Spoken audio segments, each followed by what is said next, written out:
Hey friendo, Steve here. Welcome back to the channel. So I know I left you guys on a bit of a bummer note last time we met with the video entitled, What Killed NXT? I took a look in that video at the rumors that are circulating around NXT, the rumors that it is kind of in a way on the chopping block. The current iteration of NXT, apparently Vince McMahon isn't too happy with it in terms of the superstars that are being called up to main roster, the pool of stars that he has to choose from. And the current rumor circulating in a nutshell is he wants a bunch of big dudes. And so there might be a lot of changes coming. There's a report from PW Insider that NXT is going to get a new logo, a new presentation, kind of a reboot, kind of a clean slate. So I thought it'd be fun in this video to take a look at what the future of NXT might look like. Who's going to get pushed up the ladder? Who might be gone? And so I figured we'd take a look and see what NXT could look like in the future. Yeah, we're going to hop in a time machine and go to the distant future of 2022 and take a look at who might be on the top of the card, who might be in the mid-level card, and who might not even be on the card at all. Before we get started, do me a huge favor. Hit that subscribe button. Give this video a thumbs up, and let's help grow WrestleJuice so that in the year 2022, it's still around, unlike a lot of people you see in NXT. That's messed up. I shouldn't say that. Let's get started here and take a look at the men's division on the upper side of the card. Look at that. Look at these fancy graphics that we're doing over here at WrestleJuice. So I chose 5 names that I feel have a pretty decent chance of being the top of the NXT card about a year from now. Some of them are familiar, some of them maybe not. The first 2 names are going to be the guys I feel. And granted, I haven't watched yesterday's NXT as of the point that I'm filming this, but I think these are going to be the guys who are in the finals of the breakout tournament and who are probably going to be at the top of the card this time next year. I'm talking, of course, about Duke Hudson and Odyssey Jones. And yes, I didn't do any fancy graphics. I just took a bunch of pictures and I dumped them into this program here. So Duke Hudson and Odyssey Jones, they're both tall. They're both young. Odyssey Jones, I think, is only 27. The dude's got buckets of charisma. He's only been at the Performance Center for like a little more than 2 years, like 2.5 years. Duke Hudson, obviously, he's from, I believe, Australia. I'm pretty sure Australia. He's either Australia or New Zealand. And he spent some time there in the indie ranks. Heck of a wrestler, both these guys. And they're both big men. They're both tall dudes. And that seems to be what Vince McMahon likes. They both got a ton of charisma. So why wouldn't we see them at the top of the card this time next year in NXT? Next up, this man right here, Austin Theory. I know he left the way. I don't know if he's coming back to NXT or if he's headed to main roster via the draft. But if he's not, this guy would be a shoo-in to be at the top of the card at this time next year in NXT. I firmly believe that by the time 2031 rolls around, he'll have already main evented several WrestleManias. I think he's that damn good. Another guy who I think you're going to see at the top of the card probably sooner than later is a man who right now is currently the North American champion, Isaiah Swerve Scott. I think NXT knows they've got something special with Hit Row. I think this guy's got a ton of charisma. He's excellent in the ring. I think he's showing right now that he could be a good guy or a bad guy, a babyface or a heel. I think he's going to be a huge part of NXT, assuming he doesn't get called up to the main roster. One last name, Parker Boudreaux. Apparently, the higher-ups at WWE really love this guy. They sort of liken him to a modern-day Brock Lesnar. And I don't know, will he be a good wrestler or not? Will he be a bust? Or will he be the opposite of a bust, a success, I guess? I don't know. Time will tell. But if the dude can put it together in the ring, he's got a good look. He's probably got everything that Vince why did I call him Vince McMahon? That Vince McMahon wants. I could see these 5 guys headlining whatever takeovers look like in a year. I could see them headlining takeover. This isn't a bad crop of guys right here. They're all big men. They're all young.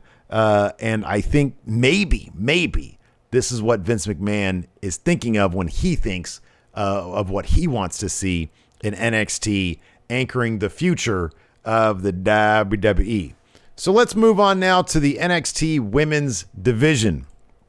look at those cool graphics right there. You see how I did that? It's pretty neat. Now, not much in these reports has been made about the women's division. So you can't really draw a whole lot of conclusions from what's out there. And so I took my best educated guess as far as who's going to be at the top of the women's division a year from now, just based off of what we have in the ring today. So number one, Indy Hartwell. I know she had like a match on WWE Main Event, which usually could signal a call up. I feel like she could easily be called up, or she could spend a lot more time in NXT dominating that division. She's got a good size to her, a great look. She's a really terrific wrestler. She's young. I could see maybe when all is said and done, her being the one to take that title off Raquel Gonzalez, assuming, I still kind of think that Dakota Kai is going to have a program with her where she gets a title and then Raquel gets it back. But in the end, at the end of the day, it's probably going to be Indy Hartwell if she sticks around NXT, if she stays there. Another name that I don't even think we've seen her wrestle yet, have we? Mei Ying from Tian Sha.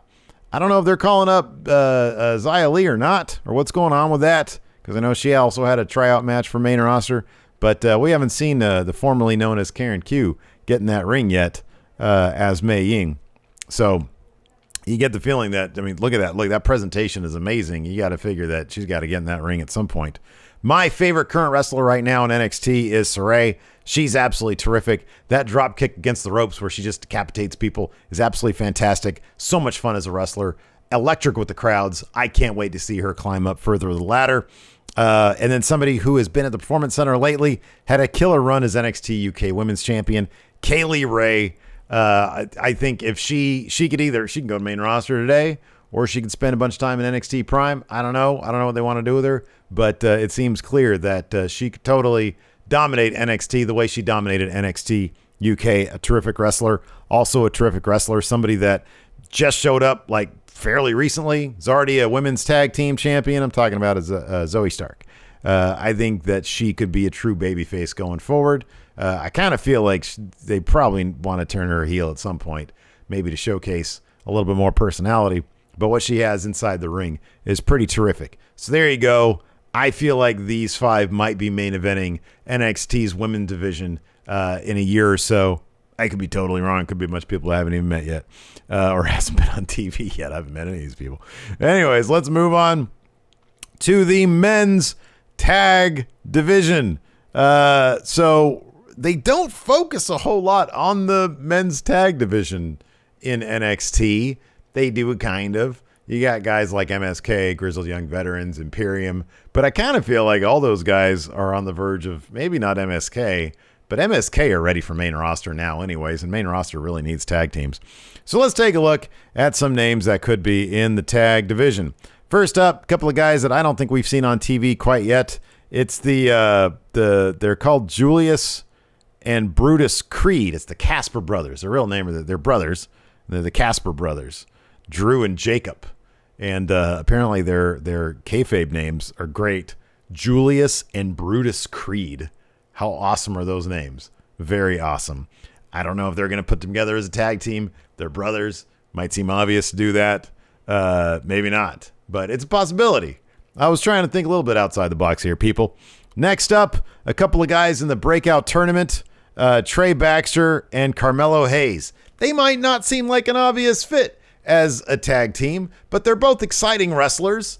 I feel like Carmelo's got a ton of personality. I have not really seen that in Trey Baxter, and maybe you could use one guy to feed into the other guy. You got one guy with lots of personality, another guy not so much. You put them together, and maybe they both come out of that with personality. And I think the way these guys wrestle, it's really exciting. It's really fun, and that always makes for a fun tag team if you just throw them together. Another couple of dudes from that tournament, two guys who kind of have a bit of a similar look, who have kind of a similar past in a way, Josh Briggs and Joe Gacy.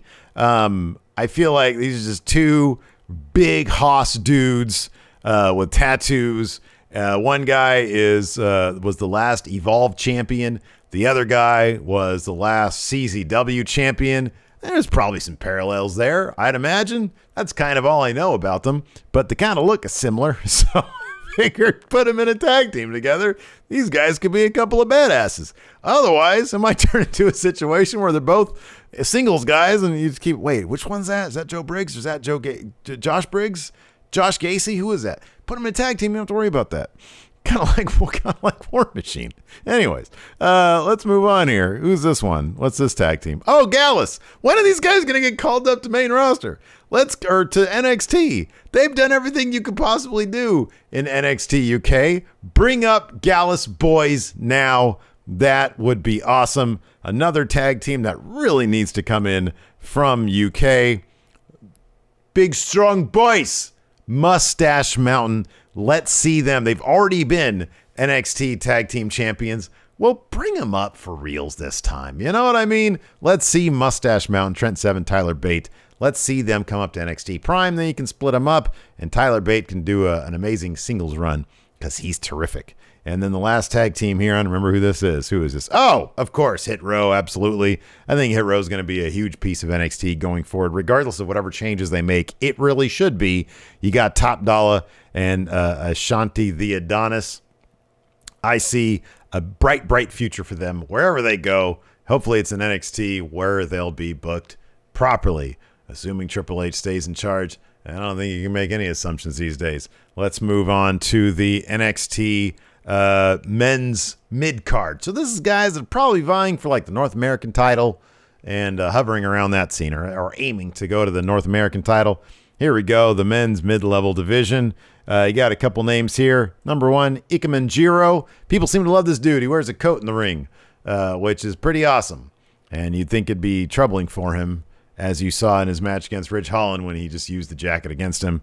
So I don't know how long he wants to do that, but lots of charisma. This guy, everybody likes Ikemen Jiro. Handsome Jiro, yeah. Another guy, Rick Steiner's son, Bronson Reichsteiner. I wonder if they're going to call him Bronson Steiner, because that's a cool name, and it's a shout-out to his family. He's a big old dude. He's got his dad's pedigree, and maybe he'll take a little bit of his uncle's promo skills. How about that? Uncle Scott Steiner. Maybe we'll get some Bronson math. How about that? Another guy, Cal Bloom. I think he's, isn't he like Matt Bloom's son? He's Albert's kid. Great look to him. Real big jack guy. And he's had a couple matches. I think he fought Sheamus and lost on the main roster. So he was enhancement talent. But so he's been around. He's got it in the blood. And his dad's like the coach there, the head coach. So, of course, you're going to see this guy on TV. Give me a break. I mentioned these guys earlier. Gallus, Joe Coffey. Put him up there in the men's division there in NXT. Call him up. Get him out of that Scottish weather and into Orlando humidity. See how he does out there. Another guy, Ridge Holland. You might think this dude's already in the men's mid-level division. Why wouldn't he be in the top of the card? I don't know, because his legs got busted up in that horrific injury of his. So, if Ridge can stay healthy, maybe we'll see him there. But I get the feeling he might get called up sooner than later. That dude looks amazing. He's great. Look at his wonderful cap and jacket. Next up, lastly, here in the men's mid division, Hit Row, Top Dollar, not Nada, whatever. Yeah, he's great. Hell, he might be in the upper scene by this time next year. I don't know. But I kind of feel like he's going to be going after that North American title once Swerve goes for the top title. And yeah, we're going to see Hit Row with all sorts of gold. All right, let's talk about the women's mid-level division. Here we go. A couple of these are names that are basically enhancement talent right now. But, that might not be the case a year from now. First up, Zayda Ramir. She's great, very talented. Haven't really seen a whole lot of her personality yet, but she's aces in the ring. I like her a lot. Jessie Kamea, she's been at it for a long time. She's been in NXT for quite a while. And it seems like she's starting to come along. She's in that Frankie Monet group, the Robert Stone brand, Rebrand thing. And so I figure like by this time next year, maybe she'll actually move up to the mid-level division. In the mid-level division, you got things like the women's tag title. So maybe Gigi Dolan, by that time, maybe these two will be tag team champions a year from now. I don't know. They seem to be featured right now. So I don't know. Maybe a year from now, they'll have already advanced up to the upper card. Things move quick sometimes in NXT, but maybe sometimes not. I don't know. Another name I would like to see called up from NXT UK, Isla Dawn. She's kind of done everything she could do over there in NXT UK except for win the title, and I don't see that happening anytime soon, certainly not while Meiko Satomura's there. So just call her up to Orlando, get her there at the CWC, and have her work some of that witch's magic there. And then finally, Cora Jade. We haven't seen a whole lot of her, but you never know. Sometimes things happen quick, and maybe she'll advance up that card. I've heard a lot of good things about her. Haven't really seen much of her stuff. But yeah, there you go. Maybe a year from now, NXT mid-level women's division. We'll see about that. Up next, the Cruiserweight division. Here's where I think they might throw us a bone. The NXT Cruiserweight division might be used to say to all the people there at the CWC who love NXT the way it is now, all the people at home that love NXT the way it is now, maybe the Cruiserweight division is going to be the thing where they're like, hey, guys, we love you. We want the best Cruiserweight division on the planet. And most of these guys actually do fit the bill of Cruiserweight. I'm talking about, of course, guys like Kushida, the current Cruiserweight champion. Kyle O'Reilly already fought Kushida away from the Cruiserweight title, and I think he beat him. Santos Escobar, he had the Cruiserweight championship for a spell. Roderick Strong, he held up the Cruiserweight championship when he was with Diamond Mine. And then Ilya Dragunov, who needs to be called up from NXT UK. Another name that needs to be called up, Jordan Devlin. I didn't put his picture here, but it'd be right there, right under where I am over there. That's where I put Jordan Devlin, the Irish ace. I love his work. I think he's great. So yeah, this might be the NXT Cruiserweight division. This might just be like, hey, you like NXT circa 2019, 2020? Well, we got you covered. Check out the Cruiserweight division. All right. Now, we've got one last sort of elephant in the room. We say, Steve, you just went over all the divisions and all the people you see populating those divisions. Well, you left out a whole lot of names. What's going to happen to the people who have not been listed here, but are still with NXT? Unfortunately, there's no way to know exactly what's going to happen to those people. And I do not want to speculate on people getting released or let go or whatever. So I did a separate category for people that you're just not going to see in NXT a year from now. They'll either go to Maine or they'll find awesome careers in other parts of the industry. AEW, New Japan, Impact, there's MLW. There's a ton of opportunities out there for people, and there might be more opportunities for people on main roster. You never know. Maybe if Vince McMahon took his head out of his ass and started incorporating factions like AEW does, maybe you fit more people on TV. More people get opportunities. More people get paid. So here are the names, and it's a lot. Raquel Gonzalez, Dakota Kai, Xia Li, Caden Carter and Casey Catanzaro. I put Indy in here. Indy shouldn't be in here. Indy's already in the top of my card, so forget that I put Indy in there. Candice LeRae, Io Shirai, Cameron Grimes, LA Knight, Ember Moon, Dexter Lumis, MSK, Samoa Joe, Karrion Kross, who's already on Raw, Adam Cole, who you're not going to see after Kyle O'Reilly beats him at TakeOver, grizzled young veterans who need to go to main roster, Imperium, who should definitely go to main roster, Gargano, who should totally go to main roster, Tommaso Ciampa, where apparently he doesn't want to go to main roster, but he should.